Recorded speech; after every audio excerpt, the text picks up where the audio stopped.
کون ہے وہ جس سے گناہ نہیں ہوتے؟ آدھی دنیا شرک میں ڈوبی ہوئی ہے، اور بہت سارے عقل کے اندھے تو یہ بھی کہہ رہے ہیں کہ اس دنیا میں کوئی خدا ہے ہی نہیں۔ اینی ہاؤ، جہاں تک بگڑنے کی بات ہے نا، ہر دور میں انسانیت ہی بگڑتی ہے۔ شیطان کا زور انسانوں پر چل جاتا ہے، شیطان انسانیت کی ایک بہت بڑی تعداد کو گمراہ کرنے میں کامیاب ہو جاتا ہے۔ اللہ کے خزانوں میں جو سب سے قیمتی چیز ہے وہ ہے ہدایت، لیکن اس کا معاملہ بڑا عجیب ہے۔ ہمارے پاس جو سب سے قیمتی چیز ہوتی ہے، ہم اس کو سیو کر کے رکھتے ہیں، محفوظ کر کے رکھتے ہیں، کہیں گم نہ ہو جائے یا کسی کی نظر اس پہ نہ پڑ جائے یا کسی کو دینی نہ پڑ جائے وغیرہ وغیرہ۔ لیکن اللہ رب العزت کے خزانوں میں جو سب سے قیمتی چیز ہے وہ ہے ہدایت، اور جو بھی اللہ رب العزت سے یہ قیمتی چیز مانگتا ہے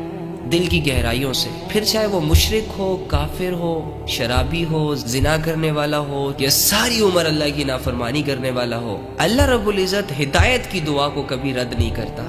ایک مشرک اگر شرک کرتے کرتے اللہ رب العزت سے ہدایت مانگ لے، شرط یہ ہے کہ وہ دل سے مانگی گئی ہو، وہ تیار ہو اللہ کی بندگی کے لیے، تو اللہ رب العزت نے یہ نہیں دیکھنا کہ اس نے 70-80 سال شرک کیا، کیونکہ شرک کے بارے میں آتا ہے کہ اللہ رب العزت کو سب سے زیادہ جو غصہ آتا ہے وہ شرک پہ آتا ہے، کہ انسان کھائے بھی اللہ کا، پیے بھی اللہ کا، پہنے بھی اللہ کا، رہے بھی اللہ کی زمین پر، اور پیدا بھی اسے اللہ کرے، رشتے بھی اسے اللہ دے، اس کے باوجود جب کوئی انسان اپنے رب کے ساتھ شرک کا معاملہ کرتا ہے تو ڈیفینیٹلی اللہ رب العزت کو غصہ آتا ہے اس بات پہ۔ لیکن دوسری جانب دیکھیں کہ اگر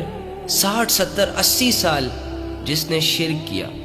وہ بھی اگر شرک سے بیزار ہو کر حقیقت کی تلاش میں نکلے اور اللہ سے دعا کرے، زبان سے نہ صحیح تو دل کی گہرائیوں کا سنگل سا کنیکشن اللہ رب العزت سے ہدایت کے لیے جوڑ دے، پھر اللہ رب العزت یہ نہیں دیکھے گا کہ اس نے 60 70 80 سال